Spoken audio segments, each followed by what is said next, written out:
well, my first year at the retreat, I had a lot of issues with men. Um, so one of the things I dealt with was realizing that God is a male, and that I didn't have to answer to the earthly men. I only had to answer to him. And if I was excluding men in general, I was excluding God. So my biggest thing that I came to grips with my first year at the women's retreat was that I needed to forgive all the earthly men in my life. My stepfather, my real father, my ex-high school boyfriend, and let them be humans and only ask to understand God so that I could accept him completely and not be angry and hold on to that judgment of past experiences. My second year through the retreat, I always had a big issue with looking at myself in the mirror, and no one ever knew that about me. Now, my mom did, of course, and with her being in charge of the retreat, that kind of probably helped. But it was not something I don't think she ever meant just for me. Right. It was something she meant for everyone. And that year, one of the first activities was to look at ourselves in a little compact mirror that we all got as a gift. And that was very difficult for me because I never could look at myself in a mirror in public, only in my own bathroom with no one watching. So, but by the end of that retreat last year, our exit out the door, I guess you could say, the last activity we had to do was to look at ourselves in front of a full-length mirror as if we were looking at ourselves through God's eyes. Wow. And you need to, in order to accomplish that goal, you had to do it in front of everybody there. So it was like walking up to the altar, and the altar was a mirror who was God looking at yourself. So for me, that was a huge step, Yeah. and I finally let go. And a huge release, too. Yeah. And Awesome. then this past year, I was ever since that day, I've been able to look at myself in the mirror and not judge myself and accept me for who I am, but I've always doubted a lot about who I am. So this year it was dealing with the fact that if I am denying all the gifts that God has given me, good and bad, then I'm denying his goals for my life, for what I can do for him. So this year it was finally accepting who I am with the good and the bad, and realizing that I am God's gift and that he has a purpose for my life. And if I listen to him and not the devil, if I start refusing the bad words, the bad comments, the bad things I hear the devil telling me, and stop believing that and turn to God, then I can get through anything. One of the activities we had to do was on the first day, or at the first night we got there, was to sit with a stranger that we did not know and silently pray for one another, which I had never done that before. So it was very interesting to find that this person listened to God and did not know me and was able to touch major things in my life that I needed prayer for, and vice versa. Like I was able to do that for her as well. And when we got done sharing, you know, that's when we discovered all this. The second day when we walked in at the end of this year's retreat, we walked in and there were paints, little coloring, you know, water paints at each table for everybody to paint something. And immediately, and at first you don't realize this, but a lot of people were walking in and going, oh no, don't make me paint.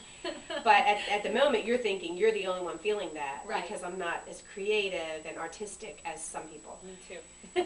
And so I thought, oh boy, we have to paint. But I have to say, in the end result, after 30 minutes of sitting there just listening to music and saying this prayer over and over to myself while I was painting for 30 minutes on a Saturday, I have never felt so relaxed in my life and so free and so comfortable. I mean, when was the last time you sat down and painted something on a Saturday morning?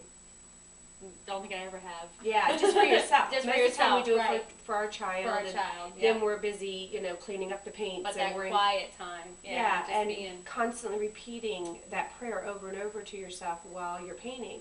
And my prayer was to look to God as my center. Wow. Not to look at outside and to wonder and doubt myself. That's right. So, and when I was done, my picture really looked very, I don't know, it was scattered everywhere, but in the center, if you really looked at it, it had like a swirl kind of center to the whole thing. I guess God was trying to tell me that all these things from the outside can try to enter in, and it's okay as long as you keep me your center. In the center of it all. That's right. That's right. And then in the evening, the last thing we had to do was create a heart and write on there exactly what we were going to give to God as a commitment. And we took real nails and hammered them into a, like, I don't know how tall the cross was, but big enough to stand in front of an altar, and hammer our hearts into the cross as a commitment to God. Wow. And that was very moving, because I realized, for me, like I said earlier, that no matter what comes into life, as long as I keep Him my center, we can ride through the surf together. That's right. We were talking about surfboards Yes. earlier, and that we could ride the waves together through anything. That's right. So through the years, I have gotten stronger and stronger with God because of me accepting who I am. Not that I've ever doubted God or my relationship with Him, but I've doubted me. Right. And so it's just made me stronger. So I want to share that with other women. That's awesome. So I'm glad you're great. going to join us next year. I'm glad to be a part of it too. Yeah. And it's true what you said though, is that, I mean, God's got a destiny for all of us and a plan. You know, before in our mother's womb, He knew us and He set us apart. But a lot of times it's hard to accept that plan because we don't see ourselves as worthy enough, or even the things we've gone through in life. But He was always with us through it all. And when you really look back and you see that He was the center of it all, you become out stronger, you know, and you identify who you are. And Exactly. He's good. He's He a is good God. good. So I'm excited too about what God's doing and for next May. And so, for the young girls. hey, I'm very excited for I am that. too, that they're a part of it. Yeah. Generation. For Sage, I've always gone to the Women of Faith and Mom, Okay. which we go to the one in D.C. in the summertime. Okay. And every year we go.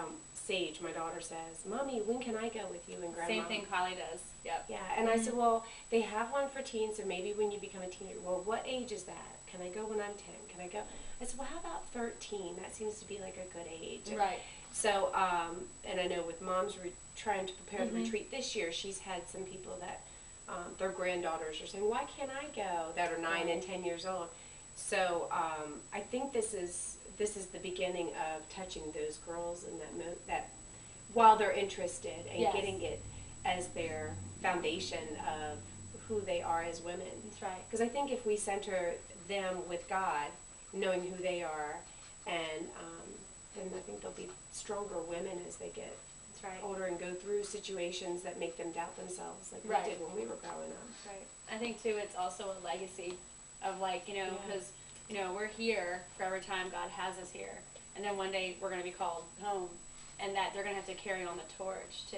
And I think too, a lot of times when they see the true meaning of being a Christian and the hunger and the joy that only He gives, it's contagious to them. And they see their moms and they want to emulate, like a young girl, she always emulates her mom. And so they see that positiveness of who Christ is in our life, and they want to emulate that, and they're hungry for that too.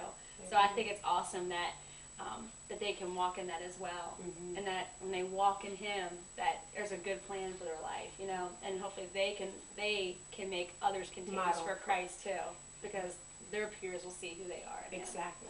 So, and we need more of that. Yeah, we need do. more girls. I heard a fact. I think it was last week. My husband told me that only 4% of teenagers in America are churched right now. That's teenagers, 4%. And when I was at a party just like back in Easter, I had heard that a girl's self-esteem is developed by the age of 9.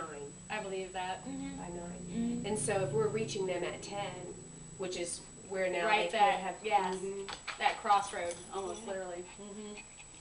So it should be exciting. Yes, looking forward to it.